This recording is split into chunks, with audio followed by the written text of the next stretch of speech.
It was a dark night in Kuala Lumpur, 2018. Police lights flickered across the walls of a mansion. Inside, the Prime Minister's wife stood alone, surrounded by handbags, diamonds, and silence. To the world, it looked like greed. But for Rosmah Mansor, it was love.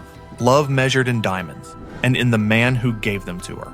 Najib Razak once promised to lead Malaysia into a golden age. Instead, together, they stole it. This is the love story of Najib and Rosmah, the couple that broke a nation. Before the billions, before the scandal, there was a man born to rule and a woman who refused to wait her turn. Najib Razak, son of one prime minister, nephew of the next, heir to Malaysia's most powerful political dynasty. But behind the polite smile was a man haunted by the weight of two legacies, his father's and his uncle's, and Rosmah Mansor, a small-town girl who learned early that power listens to those who speak its language. She wasn't born into privilege. She married into it. Her first husband worked in finance, but Rosmah wanted more than stability. She wanted influence.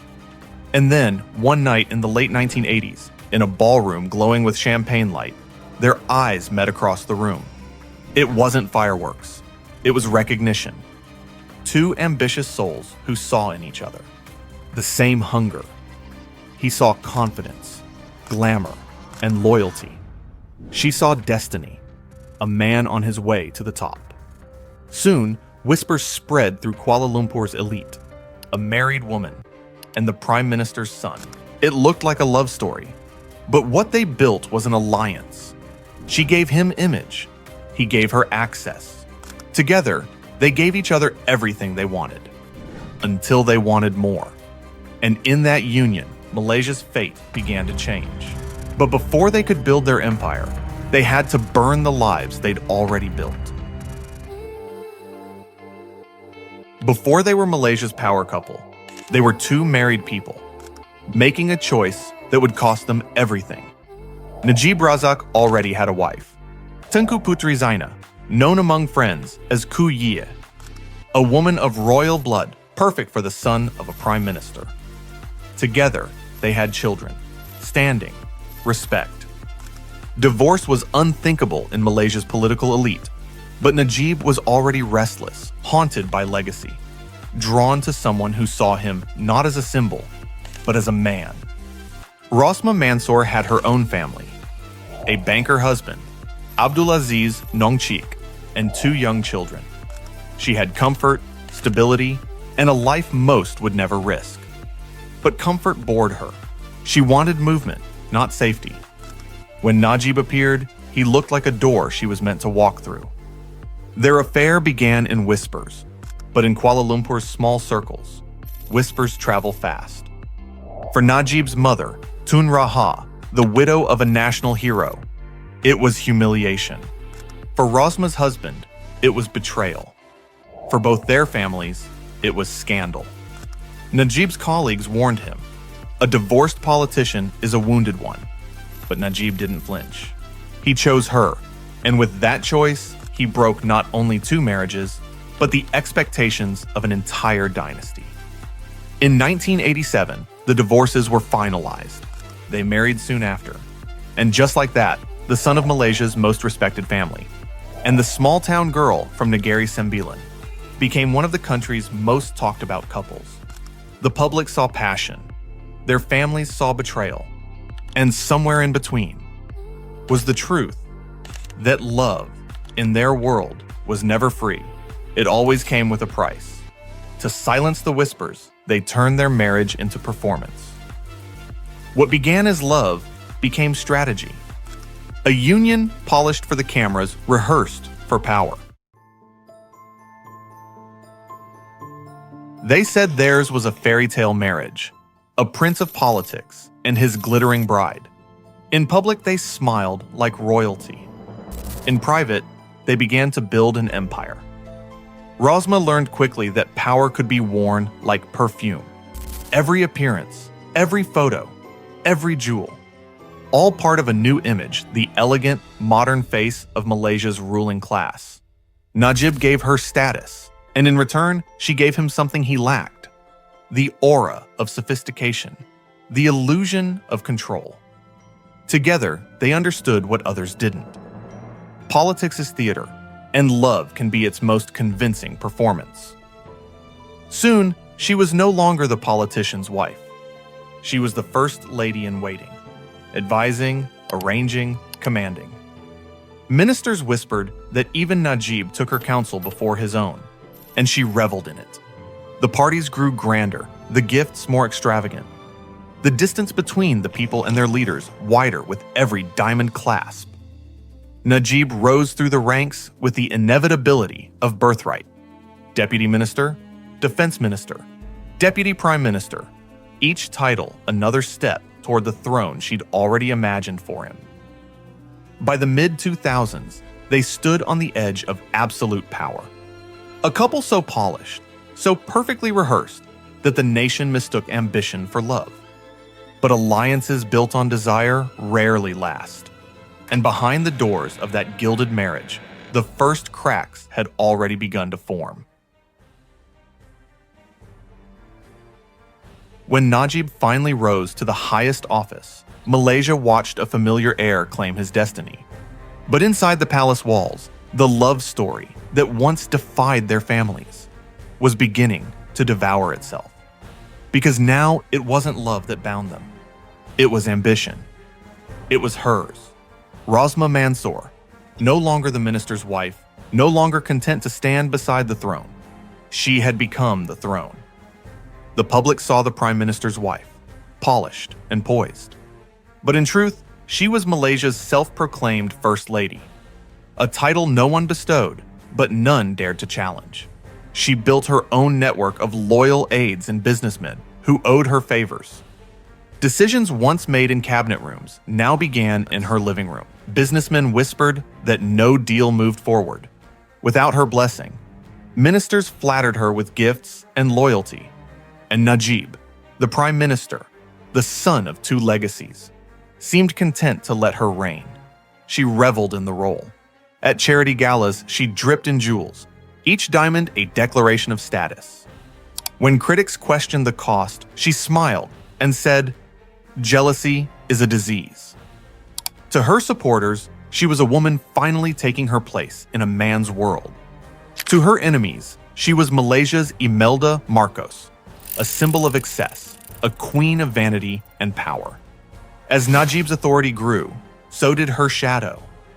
Together they cultivated an image of perfection, a power couple who could do no wrong. But beneath the marble floors and golden halls, the money was already moving. Quiet transfers, secret accounts, new players whispering in the dark. Rosmah wanted more than status. She wanted proof. Proof of her power, proof of her importance, proof that she belonged among the world's elite. And soon, a young financier would appear to give her exactly that. If you're drawn into this story, subscribe to Silk Street. We tell the real scandals of power, betrayal, and collapse. They had conquered Malaysia.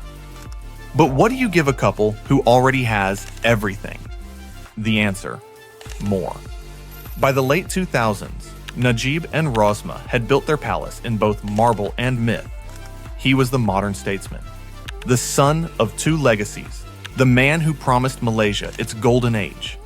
And she, radiant, commanding, untouchable, the woman who now treated power like an accessory. But perfection is expensive to maintain. Every gala, every donation drive, every overseas trip, it all needed to look grander than the last. Rosmah's life became a theater of power, and Najib was the lead actor in her production. They began to blur the line between the nation's wealth and their own worth. Each success became proof of destiny fulfilled, each luxury a token of love. In their world, spending wasn't greed, it was validation. The handbags, the jewels, the jet-set lifestyle. These weren't extravagances to them. They were symbols of belonging. to a global elite they'd always dreamed of joining. That's when new players began circling their orbit. Businessmen, lobbyists, financiers, who understood that access to Rosmah meant access to the Prime Minister. Among them, one name shined brightest. A young man who seemed to know everyone, from Hollywood producers to Gulf princes. Joe Low. To Najib, he was a useful connection. To Rosmah, he was the key to the world she'd always imagined. Through him came the private jets, the red carpets, the Hollywood connections, and eventually, the fund that promised to put Malaysia on the global stage. They called it 1MDB, a national investment fund, built on patriotism, sold as progress. But for Najib and Rosmah, it was something more intimate, the financial reflection of their marriage. A structure built on mirage, funded by faith and sustained by desire. The lines between love and power were gone. The money wasn't just for them, it was them. Each ringgit, another thread in the tapestry of their fantasy. And as long as the fantasy held, they could believe that it was still love keeping them together.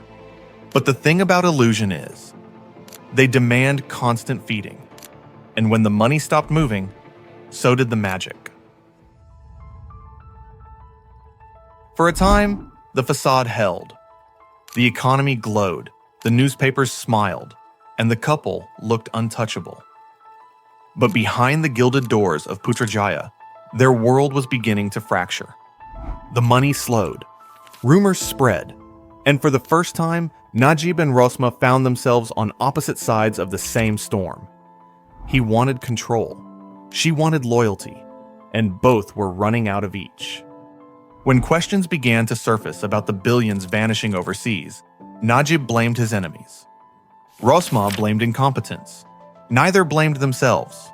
To the outside world, they were still united. But behind the scenes, their marriage had become a cold negotiation. He needed her silence.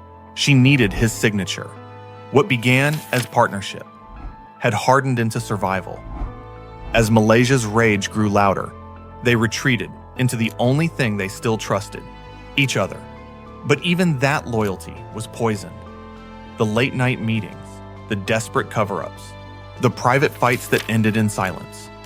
All of it part of the same slow-motion collapse. Then came the raid, the lights, the photographs, police stepping over the relics of their indulgence, handbags, watches, glittering proof of excess, each item tagged as evidence. The whole country saw the inventory of excess, a billion ringgit in luxury, a lifetime of illusions, boxed and numbered. In those images, the story of their marriage was laid bare. The love, the greed, the desperation to belong. Every diamond was a promise. Every handbag, a lie they told themselves to stay in love. And as the courts began to move and the headlines turned against them, the empire they'd built together began to devour itself. It started as a marriage built on ambition, became a government built on illusion, and ended as a nation built on sand. Soon, there would be no more gifts to give, no more loyalty to buy, no more love to protect. All that remained was the reckoning. For a while, it all worked. The fund was praised, the papers obedient, and the couple looked untouchable. 1MDB promised progress, but the money was moving faster than the projects. Millions became billions, and billions began to vanish. At first, the rumors were easy to dismiss. Foreign reporters, political enemies. Najib called it a smear campaign. Rosmah called it jealousy. But the walls of secrecy were thinner than they thought. Banks in Singapore began asking questions. Investigators in Switzerland noticed strange transfers. And then, the American Department of Justice opened a file. From Beverly Hills mansions to New York penthouses, from yachts in the Mediterranean to artwork in auction houses, the trail of Malaysia's missing billions had a name. 1MDB. And at the center of it all, Joe Low. Najib insisted he knew nothing. Rosmah denied everything. But the world was watching, And Malaysia was changing. On the streets, anger turned to movement. The old lion, Malaysia's former Prime Minister, Mahathir Mohamad, came out of retirement, promising to take back the kingdom he once ruled. The election that followed was unthinkable.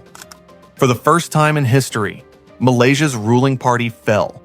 When police raided Najib and Rosmah's home, they found what words could no longer defend: handbags, watches, and jewelry worth over R1 billion. Najib was arrested. Rosmah charged with corruption. The empire they built on illusion had finally met reality.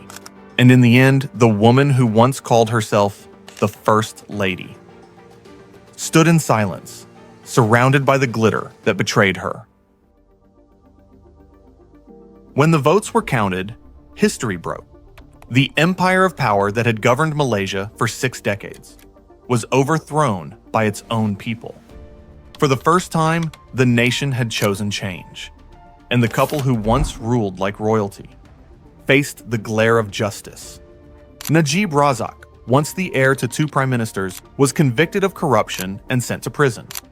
Rosmah Mansor, Malaysia's self-proclaimed First Lady, stood trial for soliciting millions in bribes. Their palaces were raided, their assets frozen. Their names turned from symbols of power to warnings of excess. The same jewels that once crowned her pride now sat behind glass as evidence. The same man who once spoke of destiny now counted days behind bars. And somewhere far away, the young financier who started it all was hiding in exile, his face appearing on Interpol lists, his voice vanishing into luxury's shadows. Jolo had vanished, but his story, their story, still haunts Malaysia. Because in the end, it was never just about money. It was about what happens when love, legacy, and power become the same thing. And that is how a nation was stolen, by the couple who thought they could own it. The story of Najib and Rosmah was only the beginning, because the man who made their empire possible, Jolo, was just getting started. In our next episode, we uncover how a friendship between Jolo and Riza Aziz brought Hollywood into Malaysia's biggest scandal. We've been following the One MDB saga from every angle. Watch our videos on Jolo, Rosmah, and Najib to see how it all connects. If you've been following this story, subscribe to Silk Street because the next betrayal is already being written. I'm John, and this is Silk Street.